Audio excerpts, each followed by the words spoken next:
যাদের হৃদয় আছে আল্লাহর ভয়, তারা কভু পথ ভুলে যায় না। আল্লাহর প্রেম ছাড়াই দুনিয়ায় কারো কাছে কোনো কিছু চাই না। যাদের হৃদয় আছে আল্লাহর ভয়, তারা কভু পথ ভুলে যায় না। আল্লাহর প্রেম ছাড়াই দুনিয়ায় কারো কাছে কোনো কিছু চাই না। রাতের আধারে যারা সিজদাতে রয়, দু চোখের অশ্রুতে নদী যেন বয়। রাতের আধারে যারা সিজদাতে রয়, দু চোখের অশ্রুতে নদী যেন বয়। ছলনার হাতছানি যতই আসুক, ছলনার হাতছানি যতই ডাকুক, পিছনে ফিরে সে তাকাই না। যাদের হৃদয় আছে আল্লাহর ভয়, তারা কভু পথ ভুলে যায় না। আল্লাহর প্রেম ছাড়াই দুনিয়ায় কারো কাছে কোনো কিছু চাই না। আলহামদুলিল্লাহ। হয়ে গিয়েছেন বিশ্বনবী, ঘরের ভিতরে কান্না শুরু করেছেন। বিশ্বনবীর কাছে ওহী নাজিল হয় না। নবী আমার ব্যথায় ব্যথিত হয়ে ঘরের ভেতরে শুয়ে রয়েছেন। কান্না বিশ্বনবীর চোখের ভেতরে আসতেছে। পুরা মদিনা মক্কার বাসীরা বিশ্বনবীকে দেখার পরে বলতেছে, ওই যে দেখো মুহাম্মদ, এই মুহাম্মদের আল্লাহ মুহাম্মদকে ভুলে গিয়েছে। মুহাম্মদের আল্লাহ মুহাম্মদের উপরে ওহী আর নাজিল করে না। মুহাম্মদের আল্লাহ মুহাম্মদকে ভুলে গিয়েছে।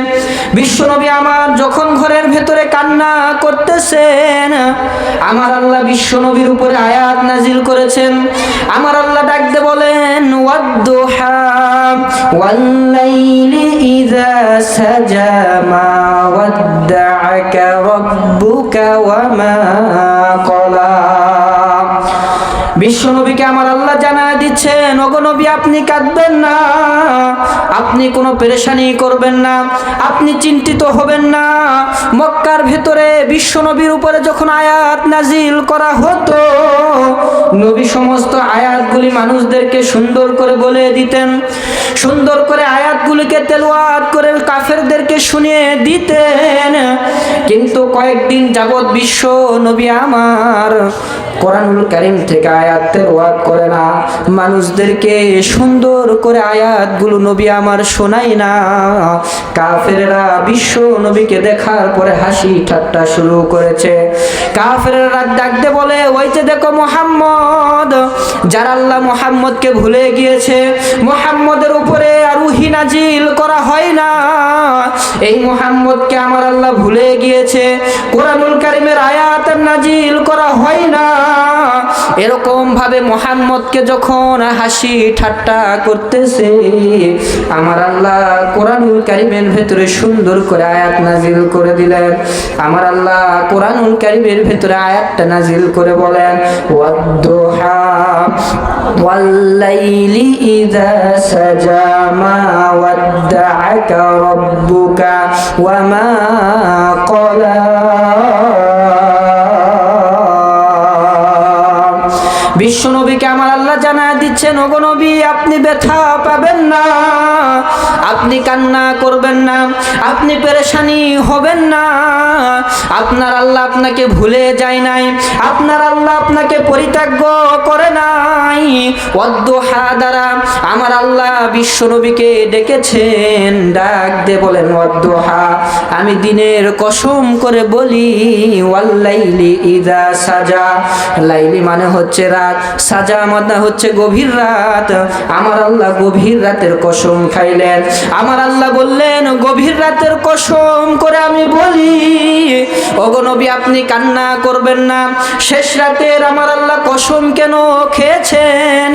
আল্লামা জালালউদ্দিন সুয়ুতী রহমাতুল্লাহ আলাইহি বলেন, পৃথিবীর বুকে যখন অর্ধরাত হয়ে যায়, অন্ধকার যখন রাত হয়ে যায়, এই অন্ধকার রাতে আমার আল্লাহ আসমানে থেকে নেমে এসে প্রথম আসমানে মানুষগুলোকে সুন্দর করে ডাকতে থাকে। এই মানুষগুলোকে সুন্দর করে আমার আল্লাহ ডাক দিয়ে বলেন, ও দুনিয়ার মানুষ, আমি আল্লাহ সপ্তম আসমান থেকে তোমাদের কাছে চলে এসেছি।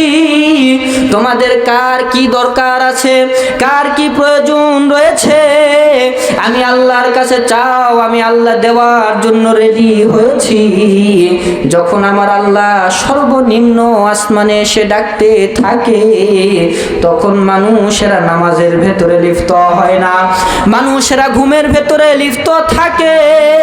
আমার আল্লাহ বলে, ও দুনিয়ার মানুষ তোমরা শুনে নাও, তোমাদের মতো কার সম্পদের প্রয়োজন, কার টাকা পয়সার প্রয়োজন, কার দুনিয়ার বুকে অর্থের প্রয়োজন, আমি আল্লাহর কাছে তোমরা চাও, আমি আল্লাহ দেওয়ার জন্য এসেছি।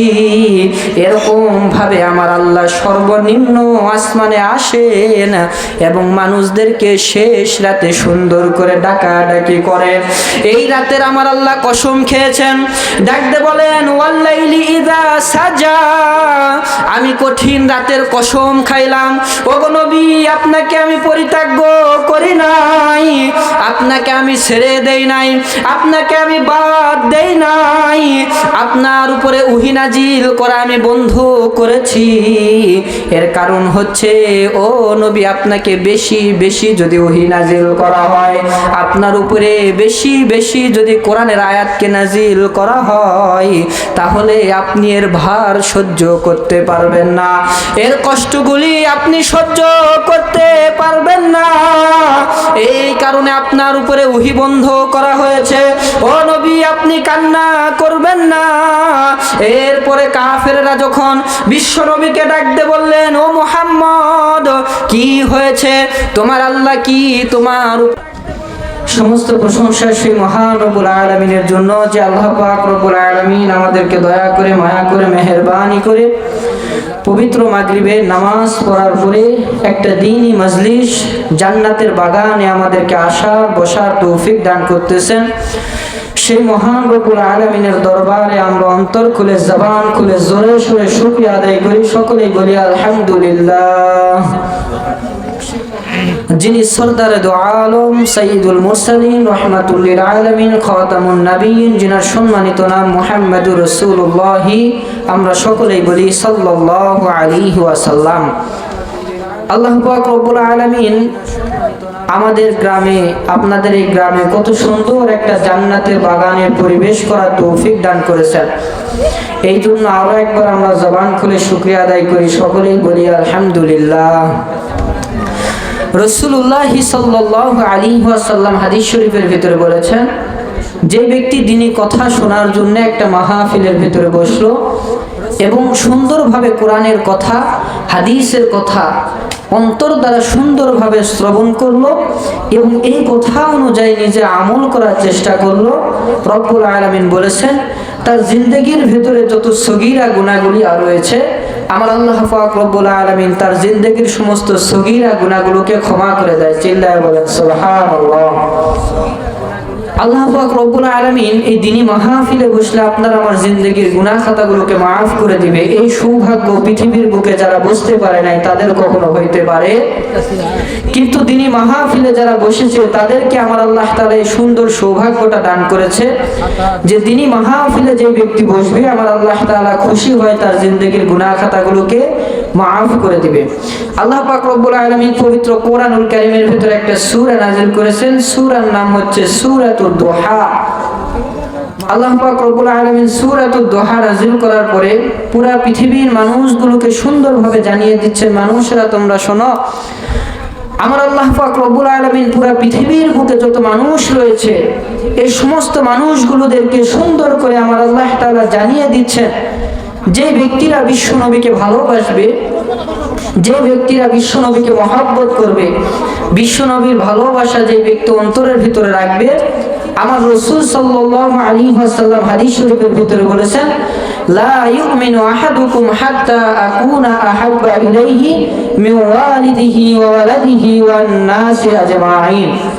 রাসূলুল্লাহ সাল্লাল্লাহু আলাইহি ওয়াসাল্লাম বলেন, যে ব্যক্তি নবীকে এ পরিমাণ মহব্বত করবে, যে ব্যক্তি এ পরিমাণ রাসূলকে ভালোবাসবে, মহব্বত করবে, আন্তরিকতা দেখাবে, নিজের সন্তানাদি, নিজের বিবি, নিজের স্ত্রী, নিজের পিতামাতা সব কিছুর চাইতে যেই ব্যক্তি আমার নবীকে বেশি ভালোবাসবে, রাসূলুল্লাহ সাল্লাল্লাহু আলাইহি ওয়াসাল্লাম বলেছেন ওই ব্যক্তি নবীর প্রকৃতপক্ষে উম্মত হবে এবং এই ব্যক্তির জন্যই আমার আল্লাহ তাআলা সুপারিশ রাখবে এবং এই ব্যক্তিকে কিয়ামতের ময়দানে আমার আল্লাহ তাআলা সুন্দর নিয়ামতপূর্ণ একটা জান্নাত দান করবে। চিল্লায়া বলেন সুবহানাল্লাহ।